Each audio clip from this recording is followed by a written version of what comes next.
And at the same time, if you have to spend 20 to 30 minutes loosening up for a 1 hour workout, then you got to really rethink what you're doing the other 23 hours of the day. If you're that stiff that you need to spend that much time, then you got to get more movement throughout the day. You got to take more walking breaks while you're at the job.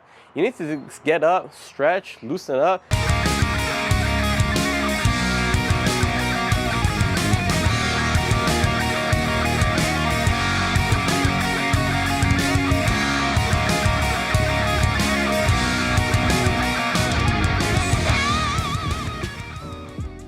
What's up everyone, David here. Got a new video for y'all today, but before we get into it, if you haven't already, make sure you subscribe to the channel and hit the bell notification. So for today's video, we're gonna be talking about how to save time in the gym. What do I mean by that? Well, it's technically two parts. One, actually how to save time in the gym so you're not spending 3-4 hours there. And second off is how to actually make time for the gym. As a personal trainer, one of the biggest things I hear, especially amongst new clients that are coming in looking to get in shape, is they don't have time to go to the gym, or they can't commit as many days because they just are so busy doing all this other stuff. In reality, a good workout, in my opinion, should last no longer than an hour and a half. I personally work out between 60 and 90 minutes, so an hour to an hour and a half. Anything more than that, and I feel is you're either spending too much rest in between, or you're just wasting time overall, talking to friends, on your phone, whatever it may be. Unless you're a really high caliber athlete, whether it be, a football player, sprinter, whatever, where you're getting paid to work out, you need to perform at your absolute peak, then I could understand why they would spend hours at the gym. But if you're just a casual gym goer, just trying to get in shape, then realistically, I see no reason why you would be spending that much time in the gym, considering the fact that most of the time casual gym goers are also, just everyday people with lives, going to school, going to work, having to take care of kids, got other responsibilities throughout the day. So we're gonna go in the order of approaching the gym and going through your workout. So tip number one, go to the gym with a plan already set. What I mean by this? Well, it's realistically two parts. First part is, as you're driving through the gym, to the gym, think about what it is that you're going to be doing. Come up with a plan.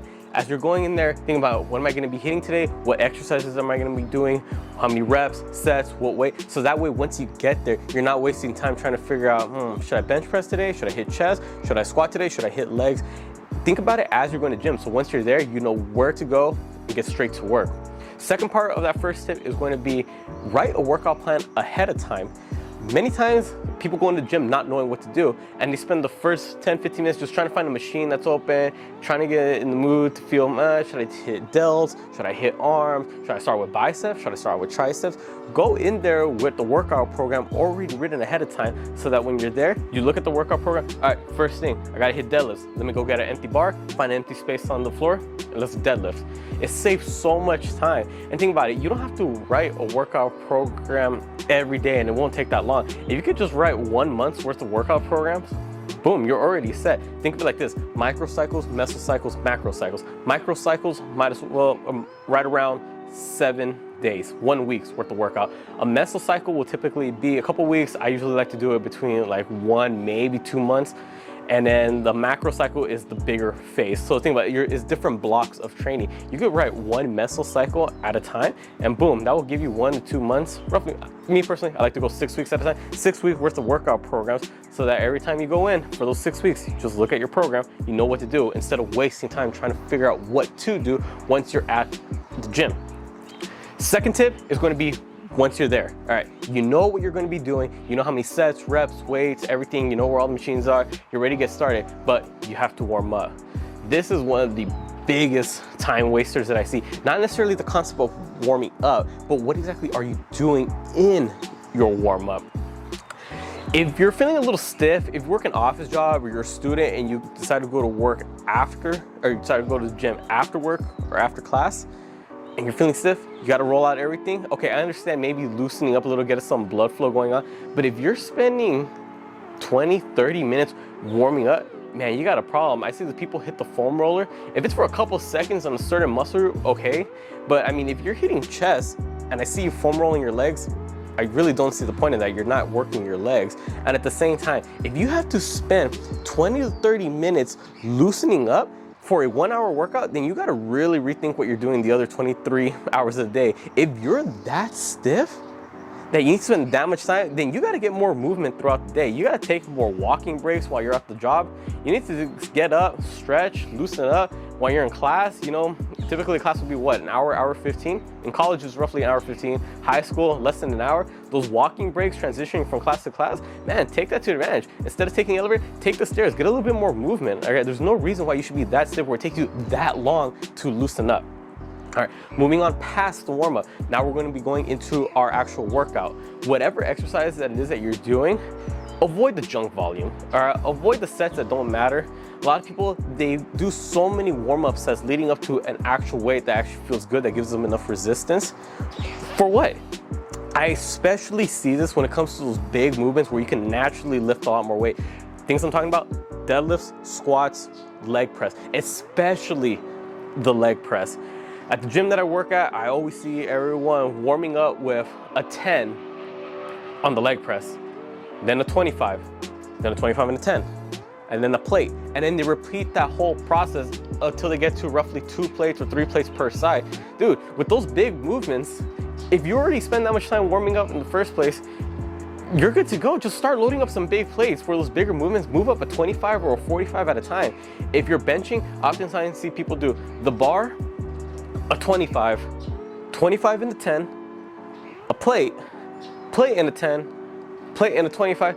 Dude, just make big jumps. Go straight from a 25 to a plate. Hell, just even start up into plate. Do the bar first if you have to, then just go straight to the plate and then do bigger jumps. Do bigger jumps leading up into your top set so you're not wasting your time and you're not just fatiguing yourself with those smaller plates like the 5s, the 10s, even up to the 2.5s if you're using those. Again, all these sets leading up to that max weight are just a waste. Realistically, you don't need that many. You can jump into a higher weight. As long as your form is good, go slow and controlled, nice and easy, get a good feel for the muscle, and start loading up the bar even more. Those junk sets are wasting so much time. And while we're on the topic of junk sets, also when you get up to that top set, the amount of rest that it takes you to go from that set onto the next one will also be a big factor in you wasting time throughout the gym. Oftentimes, how much time do you really need to rest in between the sets? Well, we want to bring out the science. If you want to replenish your PCR storages, 2 to 5 minutes. I personally like to go 3 to 5 minutes, but if you're taking 10 minutes in between sets, most of the time it's not even you resting. It's just you get sidetracked by being on your phone, talking to someone else, flexing yourself, pulling your shirt up, looking at your abs in the mirror in between every set. You're just wasting so much time. Man, if you have to, set a timer. Or half the time, another thing I see that people do to waste time is right when they spend 5 to 10 minutes resting, on top of that, right when they're about to start the set, wait, hold up. Gotta change the song, gotta find a good hype up song for this set. Dude, why didn't you do that while you're resting? Now you're just spending even more time wasted. Again, the time in between sets waste so much time, along with the amount of sets that you're doing that don't even count. Get up to whatever your working weight is in as little sets as possible and get some good quality sets with that decent weight. And then actually time your rest in between so you're not there just wasting. Keep in mind, other people are waiting for that machine as well. So it's not only you that you're wasting your own time, you're wasting their time as well. All right, after that, we're done with the warm-ups. We're leading up into our exercises. Now you're starting to dial in how much to rest in between sets. Now let's talk about how many exercises realistically to do. Exercise number, in my opinion, doesn't count. It doesn't matter if I'm doing 2 exercises for, let's just say, my chest, or 4 exercises for my chest. What really matters for me is the overall total volume of good quality sets for that particular muscle group. So let me put it this way. What happens if you're doing 4 sets on 4 different exercises for your chest? Let's just say you're doing 4 sets of bench press, 4 sets of incline dumbbell press, 4 sets of cable crossovers, and 4 sets of dips. Okay, by the time you get to the dips, how fatigued is your chest if you're really pushing hard within those 4 sets for each exercise leading up to it? Realistically, you will be fried by the end. So I personally don't even go that high into my sets. I try to get right around 6 to 10 good hard sets, all out work per muscle group. So if I'm only doing 6 sets of chest, or 6 to 10, that will typically range between 2 to 3 exercises. For chest personally, that will be 3 exercises, but 3 sets each. So 3 good hard sets of bench press, 3 good hard sets of something incline, and 3 good hard sets of something like a fly, whether it be with dumbbells or a cable machine. That's 9 total sets, but I'm going all out. Instead of just wasting my time doing 4 sets of 4 different exercises at 16th, I will personally get more out of fewer quality sets than more quantity sets, because half those sets you're not even trying, you're just too fatigued, you're just going through the motion.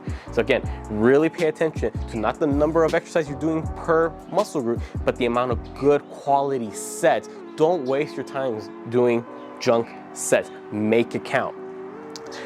Lastly, we're going to be talking about your cool down. Now, cool down will typically be static stretching, holding a stretch for a minimum 30 seconds after the workout.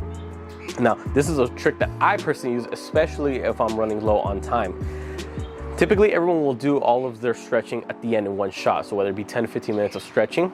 But if I see I'm running low on time, then towards my last few exercises of the workout, I'll start my stretching in between sets. And for me personally, I do a full body stretch at the end of every workout, even though the workout wasn't full body. If I'm only working out my arms or my legs, well, regardless, I'm still gonna be stretching my legs on arm day, and I'm still gonna be stretching out the muscles in my arms on leg day. So here's what we'll do. If it's leg day, my last few exercises are gonna be for hamstrings and calves. In between those sets, while I'm resting, I'm not doing anything, so might as well save time and actually do something productive there. I'll start stretching out, my delts, my triceps, my forearms, and I'll hold it for 30 seconds each. So that by the time I'm done with all of my workouts for leg day, all that's left is the remaining stretches. Whereas if I didn't stretch throughout those last few exercises, then I have to start from the very beginning of that full body stretch. Again, this is just something that personally worked for me. If you're not running low on time, then just wait until the very end to get all those stretches done. Again, this all just matters on what works best for you. Comment down below any other tips you have when it comes to saving time at the gym. Again, it shouldn't be an excuse, oh, I don't have time to go work out. Yes, you do. It shouldn't take that long. Don't think you're gonna be spending that many hours or that much time at the gym. 1 hour realistically is enough as long as you know what you're doing. Comment down below, again, any suggestions that you have for how to save time at the gym, whether it be how to save time commuting, maybe it's even starting a home gym so you don't have to worry about the time wasted getting to and from the gym, whether it be exercise selection, how to warm up quicker and properly, things like that. Let's try to help each other out. Comment down below any other video suggestions you want to see me do. Make sure you subscribe to not just my channel, but my girlfriend's channel, and then our couples. And then for Instagram and TikTok, same thing. Make sure you follow me on my accounts, my girlfriend's, couples. I put all the links down in the description below. With that being said, I'll catch y'all next time.